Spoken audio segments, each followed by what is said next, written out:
We are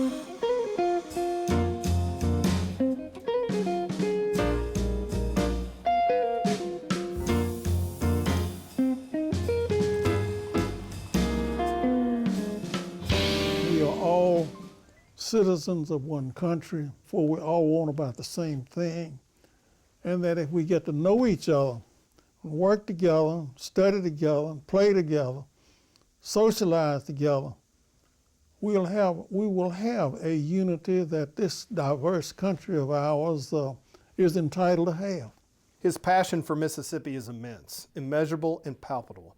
And with an equally devoted wife by his side, it's no wonder William Winter is often viewed as Mississippi's greatest statesman. Hello, I'm Marshall Ramsey, and this is Conversations. Where do you begin to mark the achievements of William Winter? For starters, you can say he's been a lifelong politician, serving Mississippians in nearly every statewide office, the state legislature, and the governor's mansion. He's received countless recognitions and awards and served on numerous boards and advisory panels. But spend just a few moments with Governor Winter and you realize, well, these are just simply positions and titles. It's what you find at the very core of his being that tells you that this is no ordinary man, but one of great conviction, who truly loves his home state and works hard to improve life here. Elise Winter has done her part too. She took on the quirky world of politics when she married Governor Winter 65 years ago.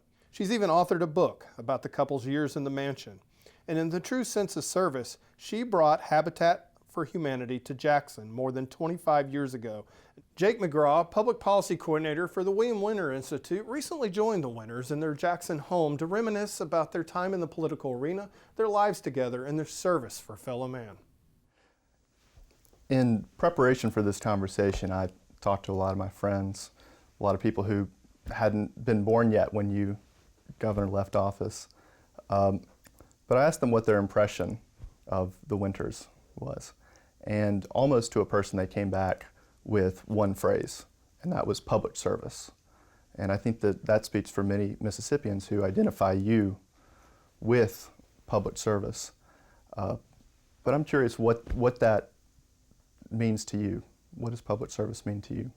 My father had been a member of the legislature for a long time, and conversations at our home almost always revolved around some form of reference to politics and public service and the government. And so from my earliest years, public service was a part of my life. I didn't think of it in terms of any sort of contribution that I might be making. It simply was a profession, and I thought of it as a profession where I would have an opportunity to lead a very interesting life, to work with a lot of interesting people, and to participate in the process by which our state and our communities hopefully improved as we put the best that we had into building a community. My life was a little different from his. I lived in a small town, the small town of Senatobia, and my father was a pharmacist and had the corner drugstore.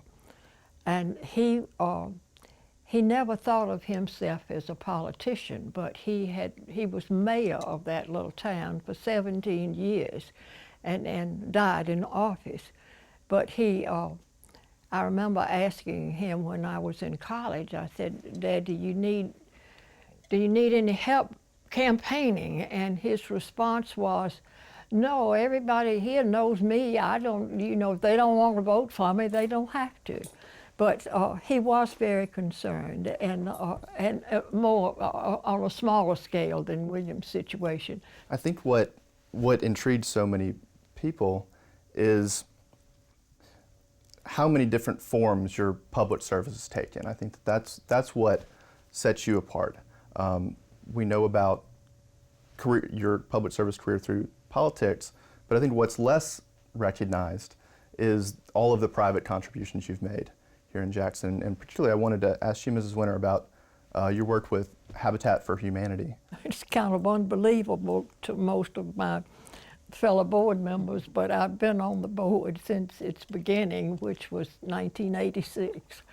And I've loved Habitat. I really, it has given me a wonderful opportunity to feel like I'm doing something. And of course, when we first started, we built a house or two, and it took a long time to get started and going, but now we are almost to the point of having built 600 houses.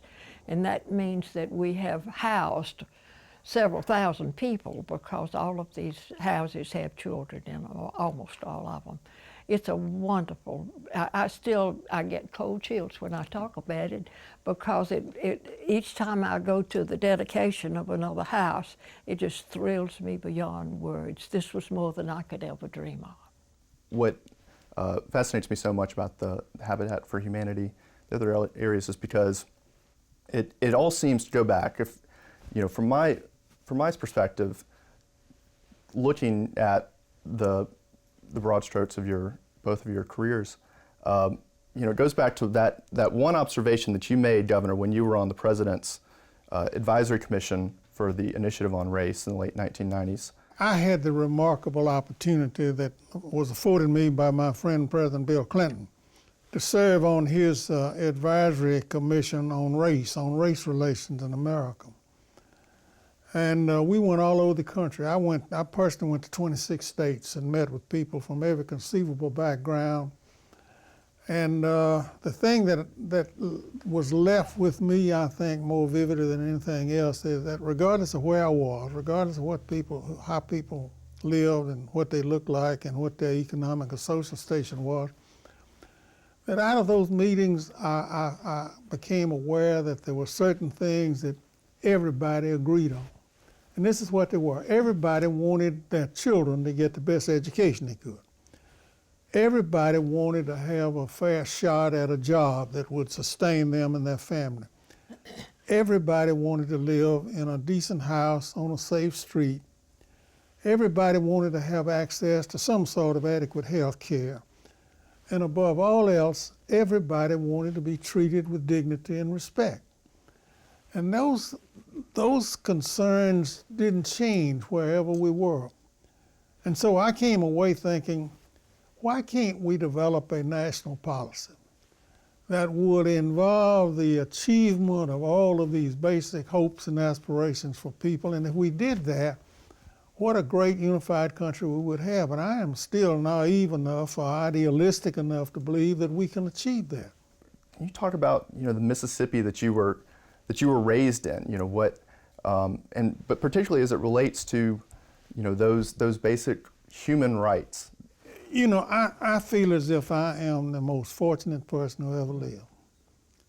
To have been able to have been born into a state like Mississippi, where our expectations and our aspirations were not very high, where the well-being of so many of our people was not very good.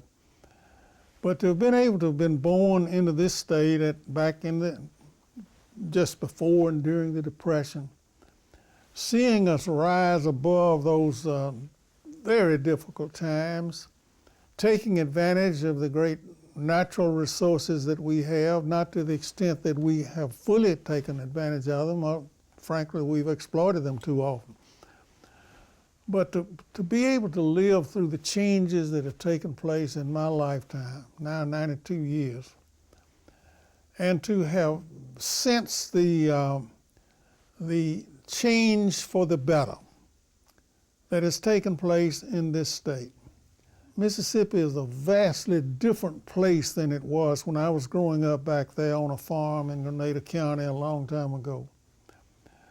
And now, things have happened that were absolutely inconceivable to me as I was growing up. And it's happened because there have been enough people who I think perceive the potential, perceive the untapped wealth, human wealth that we have in this state, and have come together to work toward making Mississippi a much better place for everybody to live. I grew up in the old racially segregated days. It was a state that was filled with injustice and mistreatment and discrimination against black people. It was a way of life, as a matter of fact. I don't think we realized how badly we were treating people of a different race. And we've come out of that now with a recognition that all of us are in this together. I feel as if we have so much in common. The intertwining of our histories, different as those histories have been, provides for us a great opportunity to serve as a model for the rest of the country. We still have a long way to go, but I feel as if I am the beneficiary of these remarkable events that have marked my life and that have enabled me to live the kind of fulfilling life that I've been able to live in a state like Mississippi, staying here at home where my family's roots were, and seeing us achieve so much, and with the potential to achieve so much more. Were there moments in your lives and in your careers where you weren't so certain about Mississippi? You know, did you ever feel pessimistic and potentially pessimistic enough to leave? Well, we talked about it, but thank goodness that's as far as we got.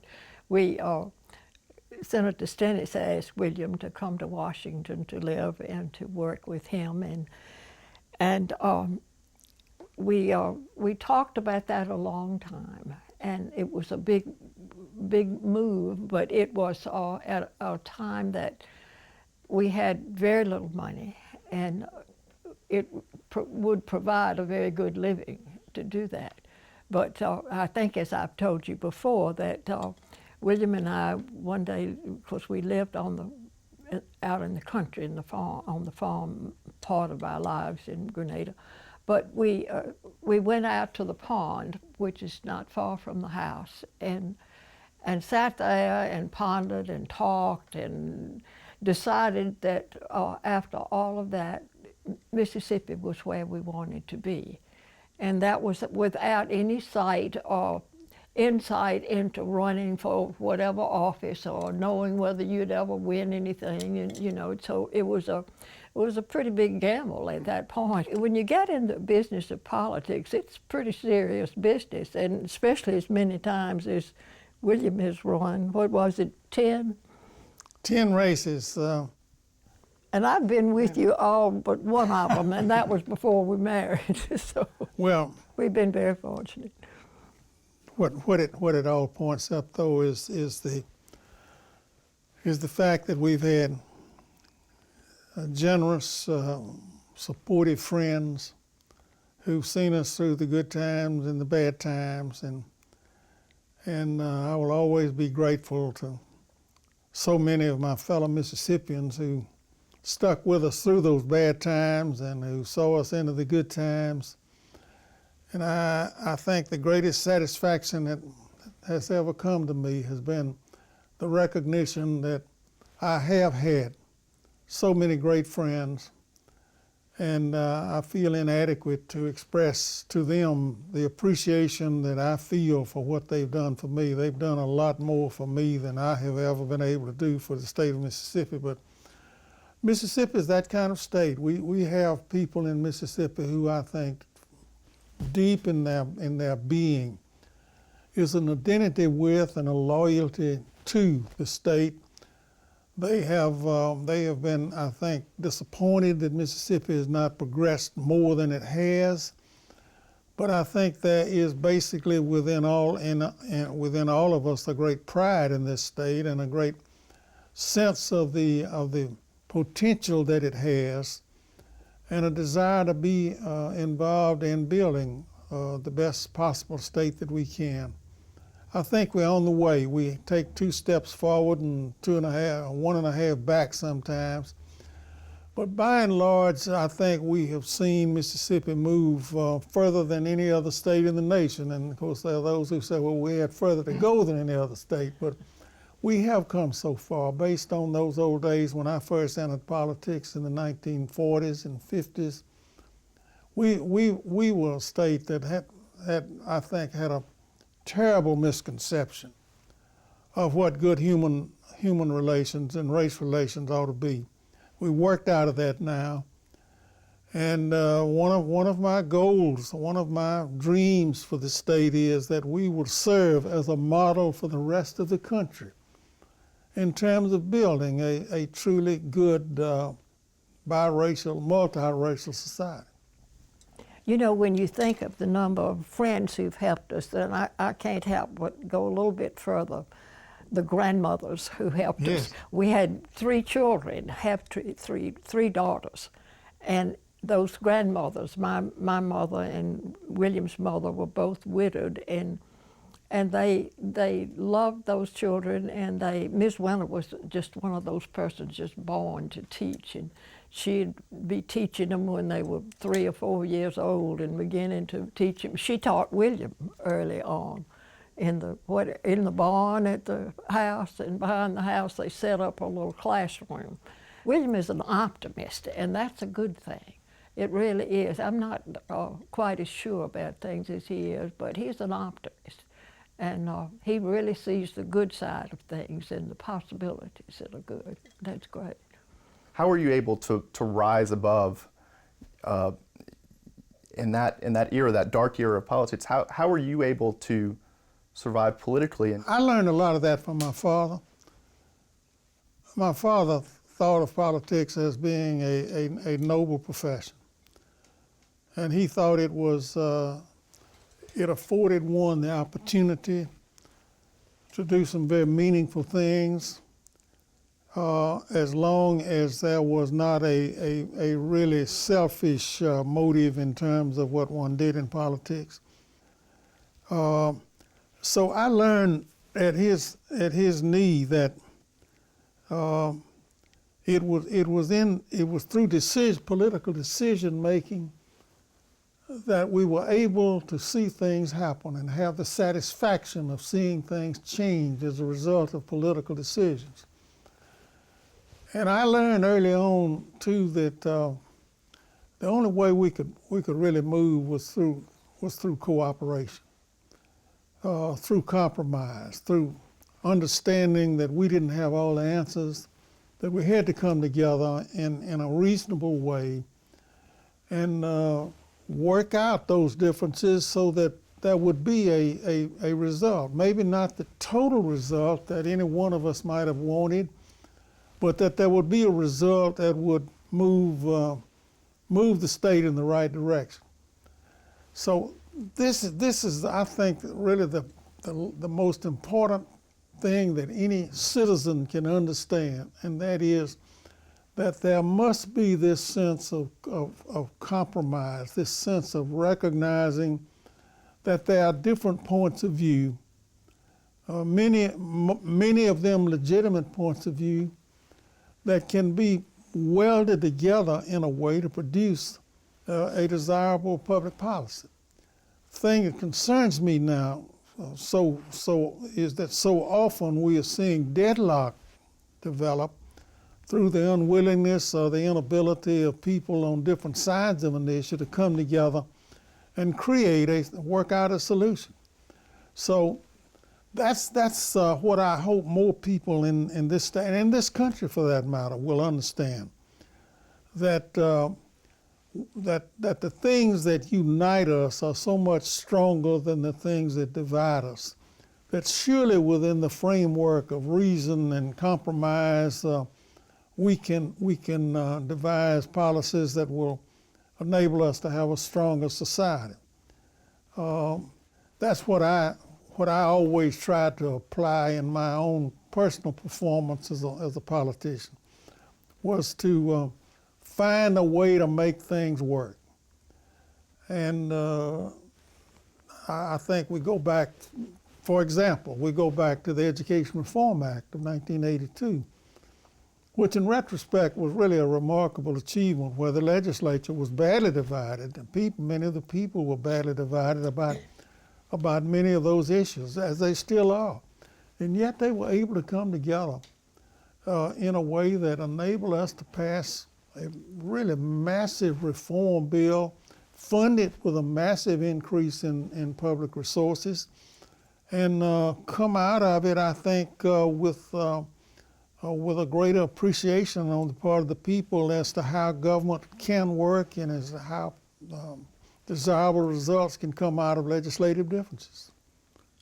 When you occupied the governor's mansion, you also placed great importance on the symbolism and the governor's mansion as a convening place.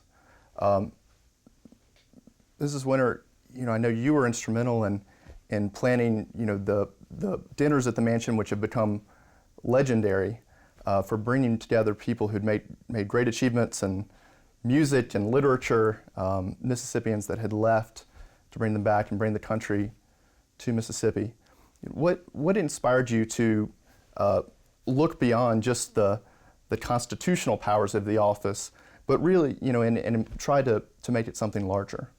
Well, I felt, first of all, that the mansion is a perfect place for that kind of entertaining where you bring in people, or we were able to, well, I think of Leontine Price, who just has been marvelous in her career in music. And she came 2 or 3 times to the state. And in the years that preceded our time at the mansion, she did not come very much. She had been offended in some way, and I could understand that. But she, when she came, and when others like her, Eudora Welty, people like that who have excelled in their chosen profession, it was a marvelous thing to be able to live in a house that could accommodate those people. For instance, our dining room table would seat 16 people, and sometimes in the process of William inviting members of the legislators for lunch, or legislative for lunch, or even breakfast, he had a tendency to over-invite. And at times I had to even get up and take my plate and go somewhere else to eat what I had started. But it's wonderful, and how unusual to think of a house like that at that point in time. We had 5 inmates who came from Parchman, and they had been chosen by the head of the highway patrol who tended to that part of the mansion. And we had some very interesting times with them, and hopefully we were able to help them. When their term ended, it didn't necessarily coincide as to when our term ended, but they could. I'd call around town and everybody I could think of and try to get jobs for the ones who I thought could do that.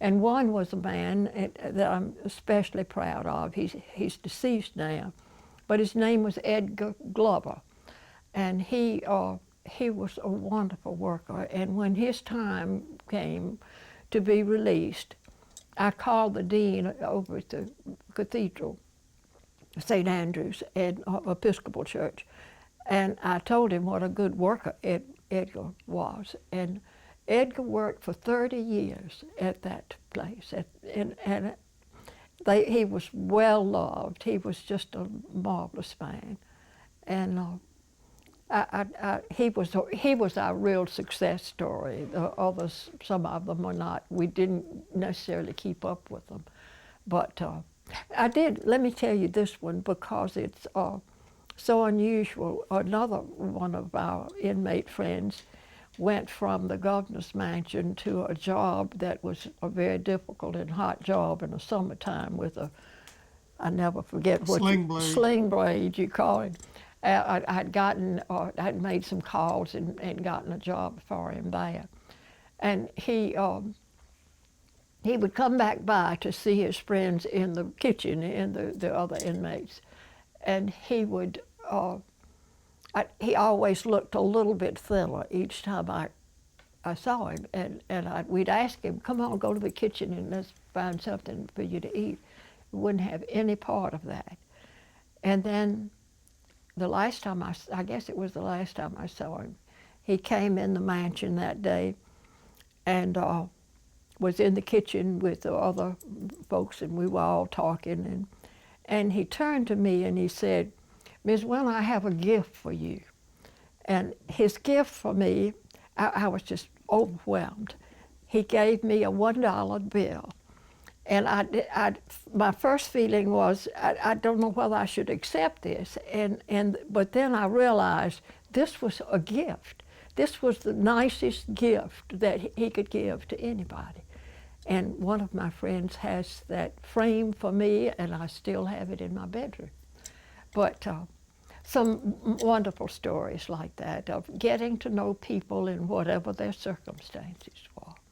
And we would have a breakfast every once on the Tuesday morning of each week that the legislature was in session, and we worked out a lot of our differences there around the friendly atmosphere of a good hot breakfast and a cup of coffee.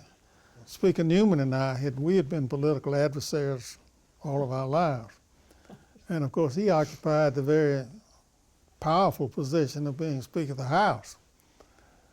So it was necessary for me to be on good terms with the Speaker, even though we had fairly serious political differences.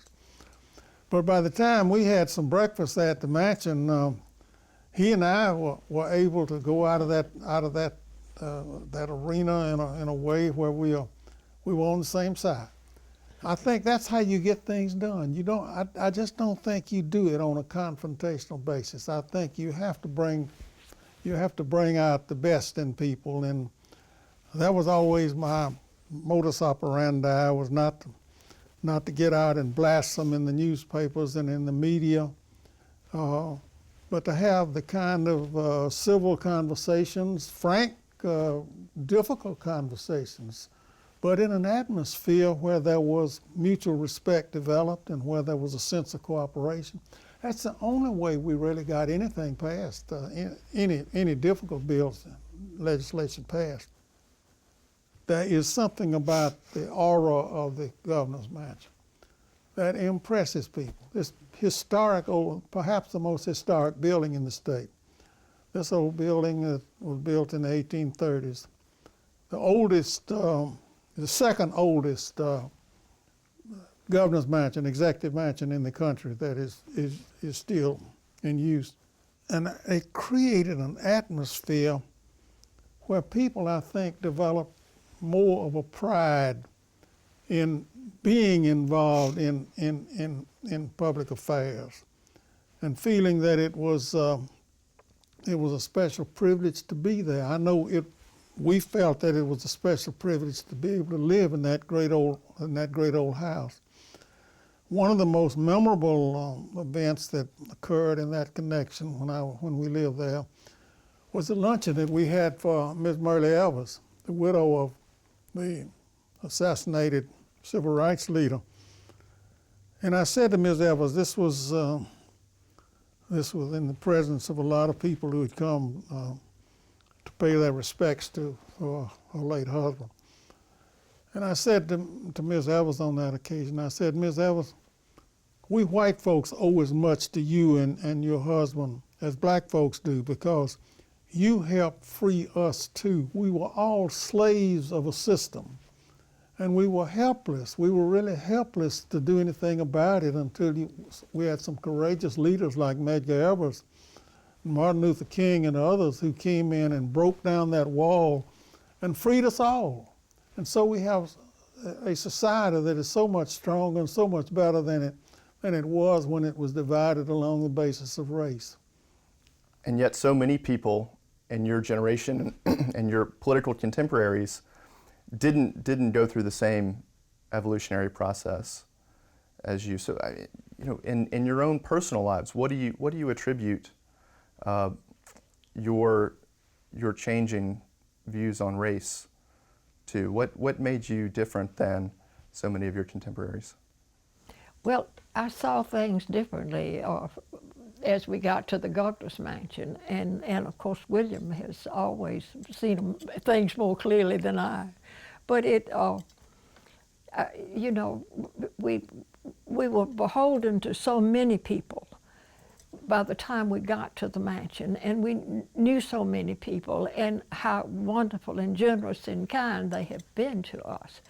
And I think all of that just made you realize that life's too short to be all tangled up with something that, like that, you know. We were both fortunate to have come out of families, out of a family background, where our parents taught us to respect other human beings. We were not taught racism. We were taught to be fair and courteous to people regardless of what race they were.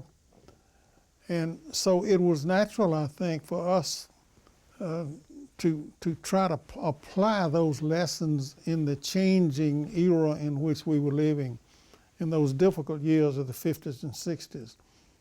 I think we had come to understand, maybe before a lot of other people had come to understand, how important it was to build bridges between the races, not be victims of a system that was manifestly unfair. So I think that those early teachings, I think, and it's true now, I think young people growing up in homes in Mississippi right now need to be taught the commonality of interests, the fact that we are all in this together, that we have to respect each other. I've always said that we're all members of the same race. We're members of the human race.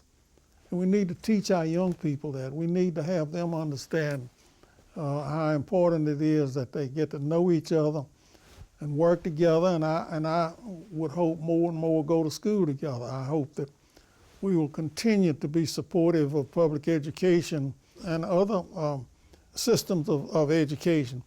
But I think it's important that in that process we learn that we are all citizens of one country, that we all, as I've said before, we all want about the same thing, and that if we get to know each other, work together, study together, play together, socialize together, we will have a unity that this diverse country of ours is entitled to have.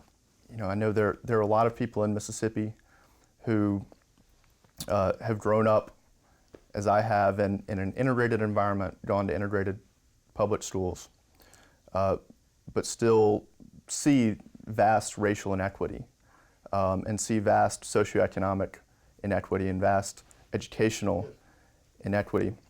How do you counsel young leaders who may want to follow in your legacy and have the same spirit of public service? How do you counsel them to go about that in Mississippi these days? Is it through politics? Is it through more community action? It is through building a civil society that does not leave people out. The opportunities now that we have to be closely associated with each other in business, in education, in social activities, in civic activities, those were no-nos a few years ago. We could not associate, black folks and white folks could not associate closely in those days, as you know. Now we have those doors are open, but they have to be open in a way where there is an equity that is understood. We may not all start from the same level because of economic and social and racial circumstances. We may not all start from the same point. But we have to take into account those differences in backgrounds and make sure that as many young people as possible are afforded these opportunities early to develop themselves physically and intellectually in a way that they will be competitive. The problem for so many young people, in particular from lower income communities, is that they start out stunted. They start out with handicaps in terms of not having had access early on in their lives to the kind of intellectual development and physical development of the brain. That's why I'm so committed to seeing to it that we have a comprehensive, statewide, all-inclusive system of pre-K education. Until we do that, I'm afraid we're going to continue to lose so many young people as they move into competitive levels in school, and because of their failure to have their minds, their personalities developed early in their lives, they never catch up. And that's where I think that's one of the secrets of eliminating the dropout problem, or reducing the dropout problem, is getting people prepared to compete early in their lives, get their brains developed intellectually and physically, biologically, so that they are on a level playing field. When we're out and about in a crowd or something, somebody will come up invariably to William and say, I just want you to know my daughter's going to college because of that. The legislature left had a scholarship. Mm-hmm. And because of that, some of these people that you're talking about now have that opportunity. There are a lot of people going to school because of that. And I think that's a tremendous gift to that person. To Well, be the able to do. legislature is due the credit for that. The Yes. legislature created that system of the winter scholarships, and so many people were able to go to school that otherwise would have had to that's drop true. out. But that's, I had the Mayor Jackson tell me that one day. He said, you know, I'm a winter scholar. And I said, what are you talking about? He said, I was going to have to drop out of the University of Southern Mississippi, but I was able to get a winter scholarship and finish my education and became a teacher. So I'm very proud of having my name identified with that, even though I was not involved in creating it. The legislature created it many years ago, and it's been a very successful program. What keeps you busy these days? What do you keep working for and working toward? Elise, Go ahead. you're involved in more activities than I am. I'm involved, of course, still in Habitat and then the church. We are members of Fondren Presbyterian Church here in Woodland Hill area. And it's a small church, and a lot of people do a lot of work there. And I enjoy that. I've been working in the yard there for years and years, and with some other helpers. And then I'm in Sunday school class and go to church services and participate that way. But a lot of times I feel like I'm not doing my part because I'm not doing as much as that. But you know, age does have a little bit to say about that too. So. Well, I have been involved in a number of nonprofits, some of which I helped start. Foundation for the Mid-South, for example, I think is a great organization. 3 states, Mississippi, Arkansas, and Louisiana, where we're able to put together programs that again go out into the countryside and give hope and assistance to people who otherwise, I'm afraid, might be lost in the shuffle. And then the Winter Institute at Ole Miss, the Racial Institute for Racial Reconciliation. I'm very proud to have my name identified with that, but the real work is being done by a staff of really bright, progressive young people. Dr. Susan Glisson, the director of it, and it's making a difference. I can go to communities in this state and outside this state and see the results of improved race relations based on the work of the Winter Institute. In Neshoba County, the Philadelphia Coalition that was created really, I think, by virtue of the Winter Institute, that's made such a difference in Neshoba County and Philadelphia. There are many other communities in this state with similar stories. We're working in New Orleans, in inner city New Orleans right now, as a matter of fact, with a very successful program there. economic development really has got to be emphasized in terms of leveling the playing field. And I've been proud of my identification with the Hope Enterprise Corporation that Bill Bynum and that wonderful group of people that he's assembled in making credit available to people that otherwise wouldn't establish have any credit, making bank services available to people that otherwise would not be able to do so. A lot of things like that kind of get lost in the confusion of everyday life, that more of us need to be involved in, and creating opportunity in communities across this state in ways that have not been available in the past. That's how Mississippi, I think, is going to get ahead, enhancing its educational opportunities, the quality of its education. That it goes without saying that we're never going to be as great a state as we ought to be until we have a totally competitive system of education going for us. And I think we've made a lot of headway. We still have a lot left to do. Public education is still, I think, the #1 issue in this state, and developing the means whereby people can find a way to make a living. Local entrepreneurship, I think, may be the key to our industrial development program, economic development program. We have so many people in this state with great ideas and with great energy and great motivation, who I think will, in the future, will afford us the kind of entrepreneurial development that will make a difference.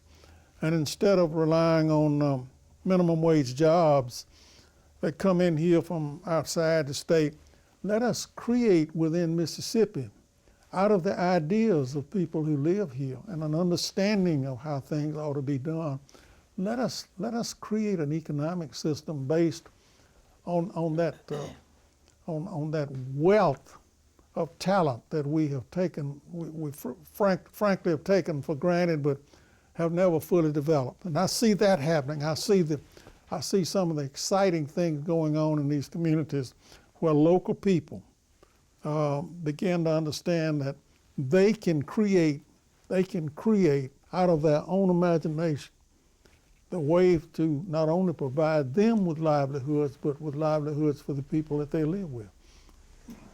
Jake, there's one other thing if we have a minute left. I forgot to mention the fact that I have a book. William persuaded me, kind of over-persuaded me to keep a journal when we were in the mansion. So we've had that to go on, and Joanne Pritchard Morris, Willie Morris's widow, has helped me with that, and it will soon be published, and you'll find out a little bit more about some things about William you didn't know. So he may be nervous. I was going to ask, but let's save it for making by the book. Time. There may be a few pages in that book I want to tear out. You can find Mrs. Winter's book, Once in a Lifetime, on bookshelves now. Thanks for watching. We'll see you next time on Conversations.